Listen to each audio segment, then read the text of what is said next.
And we are live. Hello, everyone. So welcome to our Friday coffee break insights with me and Marianne here. Today is exciting. We're going to talk about what is truth. And we've actually got a lot to share, but we'll just get warmed up here as you guys, I see there's already one of you watching, but we'll just at least one. It's hard to know at least one. Yeah, but anyways, yes, thanks for joining us. So if you have any comments and the disclaimer, let me read my little disclaimer before you start. Right. Because, so today is April 30th, 2021. And we are Marianne Cardinera and Lionel Francis, and this is our Coffee Break Insights. The content of all our episodes is our opinion and should not be construed as anything else. And all content is protected by copyright and may not be used without in any shape or form without our joint written permission. And Kayla just jumped in. Hello, Kayla. Hey. So this came up for me very recently because with a very old friend of mine, with a wonderful friend, Joseph, from way back. I've known this person since first grade. So we've been connected for a long time here and there. But anyways, it came up on a post, and we had a very brief conversation about it. But it was about truth, and so I've been hearing this for a long time, and I will admit, hi, Diana. I will say that it's always kind of irritated when people say my truth. Well, this is my truth. This is our truth, and I want to be respectful of that, but also want to kind of take a closer look at that. Hi, Harold. Hi, Harold. So here's what I said in the conversation, and I this is going to be a very charged example, but by taking a very charged example, that it really makes the point and really brings clarity as to how absurd this is. So we can take an event, and I know I'm doing this is a very charged thing for in the United States as well as elsewhere. But you take an event that happens, and you take a Klansman point of view, okay, and they will have what they believe is the truth. It's their truth. My truth, as we will say, if we're speaking that on the event, on what should be done, on how it should be taken care of, how to be viewed, how to make laws out of that, et cetera, et cetera, et cetera. And I will not contest it. I will not make them say that they're wrong. It's their truth, and it is their truth because it's what they believe from, and we'll get into that a little bit more. You take the same event, the exact same event, and you take a Black or African American, and they will have their truth around the event, and it's just as valid. Now, when you take extremes like that, then you start to realize, okay, there is a problem with my truth, our truth, kind of thing. And you start to realize it's like, okay, there's something's off here. And so the question becomes, it's like, well, where is that truth coming from? So when we're talking about my truth, so there's nothing inherently wrong if we come to the level of the person and what their preferences are, what their beliefs are. That's at the personality level, right? Yes, the personality, the human level, the personality level. And these truths are based on what we prefer for ourselves. What feels comfortable for ourselves, what makes sense with what we have lived, what we have experienced, what we have gone through, and not just individually, but our families, but our lineage, our heritage, our cultural conditioning, etc. And so that makes sense. But the question becomes: is it really the truth? And in the examples that I've given, it becomes really obvious, really clearly when we can step out of our individual my truth and look at that and say, well, not really. It's what I prefer because it's what I believe in, but it doesn't make it the truth. So what would you add to that, Lionel? Yeah, this is really interesting stuff, because the piece that I'd add is that I'm starting to notice more and more how truth comes from a level of consciousness that people are connected at. So it just depends on the level from which they're talking, and so that's just a complementary piece to what you're saying.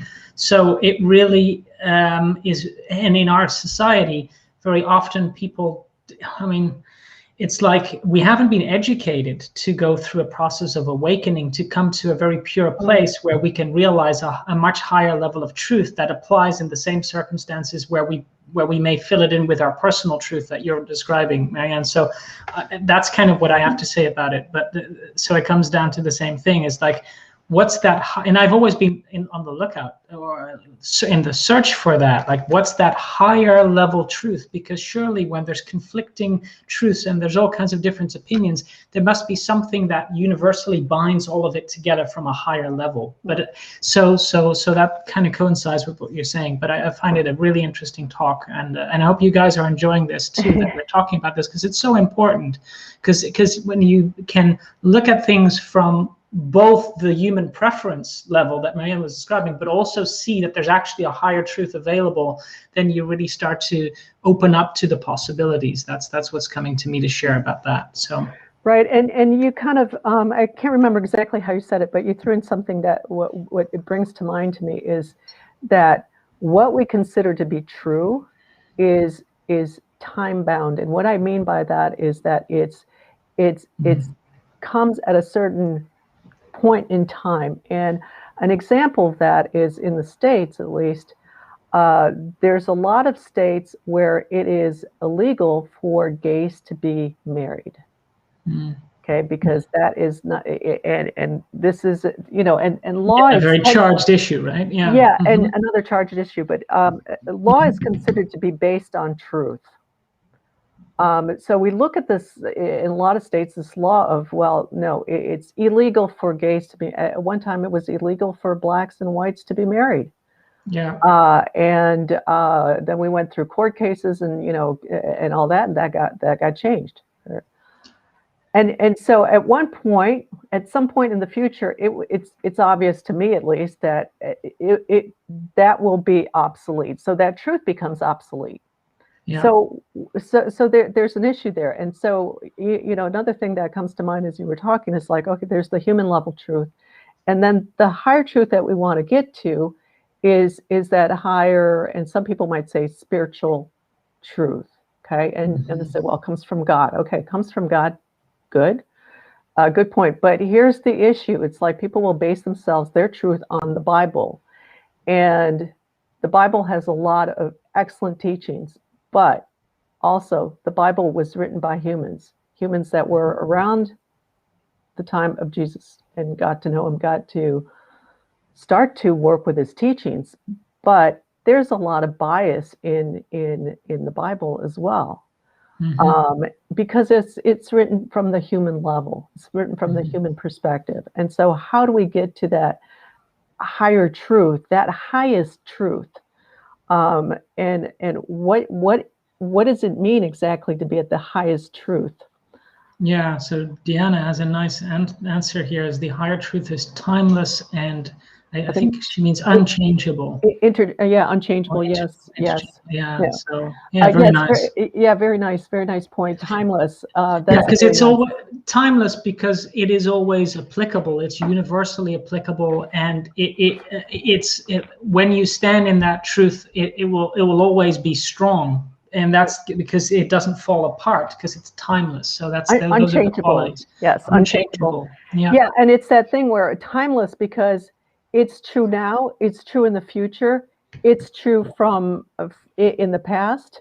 So Allie just sent in another perspective on truth that I have gained, and maybe you guys can comment on its accuracies. How before I thought some situations, problems are mine, but the actual truth is that these are deletions to confirm, and and by stepping to the side and recognizing the problem as a higher truth of a pattern, leaving me a whole new meaning opens up. Yeah, so that ties into what I was explaining to about, when we say my truth, it's actually beliefs and things that are what you're talking about, these deletions, these things that we have to delete for ourselves because they're not true. So yes, I think that totally makes sense. True, it's so as a higher truth of a pattern leaving me. So yeah, and then there's the use of truth in what you're saying of it's this is what's really happening. This is actuality, actual fact kind of thing. So yes, that makes total sense with what you're saying there. So Yeah, that's again that piece of the, let's call it relative truths that are that are becoming, where you're expanding into higher possibilities and higher truths, and then you have to let go of those lower relative truths that used to apply at that level where you're at, and then all of a sudden you make it, you delete a certain way of how things have been or how you've seen that view from that viewpoint, and then all of a sudden a higher truth comes back in. So that kind of feeling. So yeah, and that's how we grow as well. That's the evolutional process. So yeah, and just I want to mention some of the qualities of timeless truth, right? Because we have some of these qualities that you guys are referring to here in the chat, and I mean, a couple of qualities are that it's efficient within that. There's always efficiency within that truth. It's always congruent. There are not exceptions to that truth. That's what we were also referring to before, that it's always applicable. So those are some of the qualities that are associated with a timeless truth. So anything you want to add to what I'm sharing here, Marianne? Yeah, what comes to mind is like science has a tendency to think, well, we search for the truth, and yes, I totally agree with that. And we can also look at science and how science has gone through these changes, because before Einstein came along, the truth according to science was Newtonian physics, basically, and so there was. It was more expanded than what came before. And now there's, even since Einstein, there's been a lot of developments in physics and quantum physics and a lot of stuff that I don't know about. But because we keep expanding and understanding what is, how existence works and what is the nature of existence and how it functions, which is basically the role of science. So even in science, that the truth keeps expanding and expanding and expanding. So we're always growing into that. And it's one of these things, there's no exceptions to the rule. Like if we look at human law, it's like why we have so many laws. It's like, well, in this case, it's this, in that case is that. So it gets very convoluted. It's because they cannot define, because I have a legal background, and one of the reasons why I kind of stepped out of the legal field is because because it's constantly trying to redefine what the truth is of the moment, with exceptions and with changes and with updates. And it was like one of the things I found really frustrating was there was no ultimate truth coming through. So it was always dependent. So this is so this is one of those pieces. And as you go higher into those levels of truth, things become more simple, not more complicated, actually. So that's one of these functions of making things more simple. I really get the picture view of like seeing the, when you see the forest for the trees, but you kind of go out and you zoom out and you get to see the forest and you see the beauty of it. But when you're down at that human level, you get lost in all the individual trees, and you can form thoughts and opinions, and you don't know the bigger picture that's actually going on at let's say at spirit level. So I find that a fascinating example here. I wonder if you see that too in a way or differently, Marianne, around that. Yeah, and I just want a quick hello to Astra. She's popped in and say hello. Very nice to see you, Astra. Hi.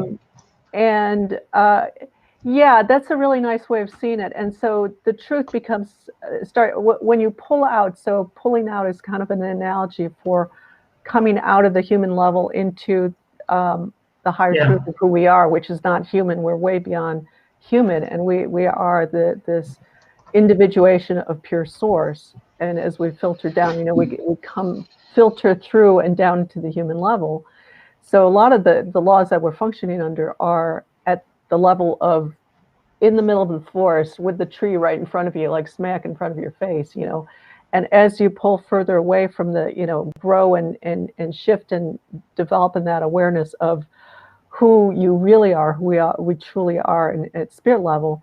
and moving. And so then it becomes this overview, and you can see the whole forest, and it applies. How connected it is together, right? And how connected everything is. Yes, right, that too. And so you know, the basis there's something that our dear friend Mas Sajadi has said, you know, the kind of the one law of existence is do no harm, no abuse, no control, whether it's of yourself or of anything else. You know, and when you look at that, do not harm, abuse, or control. And when you look at how we are living today, we are definitely not living in the truth. Yeah. Yeah. Right. I was going to tie that in, because this is how the consciousness is shifting, because this is really a big shift in humanity that's going on at the moment around that human level, like you were saying. Yeah. Yeah, and to bring it kind of into that question that, you know, kind of pops into my mind, but I'm sure it's popping up for viewers, is that, well, how do we know? How do we know? So that's a really good question. And so we really need to start looking at our beliefs. Well, okay, things that we say, well, this is the way things are. And just to really start questioning ourselves, is that true? Is that really how things are? Or is it, according to my experience, what I've lived, what my family has lived?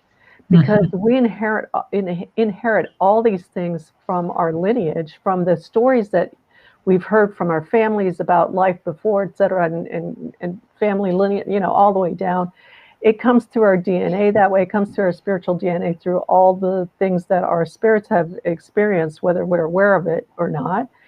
And so you have to start questioning everything that you say. And it's not to question yourself to doubt, but yourself, but to question is like, is this really valid? Is this true? You know, a very kind of scientific frame of mind. Really, we really need to take that on from science, of that evaluation, that neutral observer evaluation, and start looking at it. And so it's like, well, is there if I take a look at this belief that I have, or this truth, my truth that I have, it works in this context, but does it work in every other context possible? And sometimes we have to really look to see, it's find a context, but, you know, just putting it out there, it's like, what is the context that this does not work in? And it will pop up. It will, you know, it'll pop to mind if you're open to hearing that. And then you start understanding that you're working at a kind of the human personality level truth. And, you know, the truth for women, or the truth for men, or the truth for children, or, you know, whatever it is, and starting to move out of that, because it shouldn't be about, you know, it's because I'm Black, or I'm white, or I'm Chinese, or because I'm American, or because I'm European, or because I'm a child, or because I'm white, female, or, you know, whatever it is, or human, as opposed to an animal. It's got to be applicable to every single instant. No that harm. would be another characteristic, right, of that ultimate sort of truth. Yeah. It's either it is or it's not. Either it is, and it no exceptions, or it's not. It's not the truth. So any little comments that people have? We had, you know, those were questions. Some good comments from everybody there. Yeah, and while you guys are maybe writing some stuff in, I just want to add that this is also something that I think when you bring in the pure space, Marianne, it really allows, and I shared this before in a snippet here on an insight, but it really allows for me or others to tap into that higher level truth, because you get that opportunity, that timeless moment, because somebody who was it that was talking about this truth being timeless, Deanna, and it really is that, but you have to connect to that timeless space to be able to fully feel and open up to and embrace and begin to live from that higher truth. Otherwise, and this is part of the problem at the human level with the consciousness that's predominant in the world today, is that people don't have access to that inner knowledge because they don't know how to reach those states of being to be able to access that higher truth. So I think that's something that we really bring well together through the work that we do. So I just wanted to add that piece in. Very good point. So we're gonna end here because the coffee break is over, and kind of stretched that out a little bit. But it's always, when we have good conversation, it's hard not to cut out, you know, not to keep going. So if you are interested in working with us or want to reach out to us even for topic suggestions or anything, our email addresses are up there. And thanks for stopping in, and enjoy the rest of your day. Yes, and see you next time. Oh, just a last comment from Deanna. Truth is applicable to all existence. Yes, absolutely. So good comment there. So thank you all for joining us, and see you next time.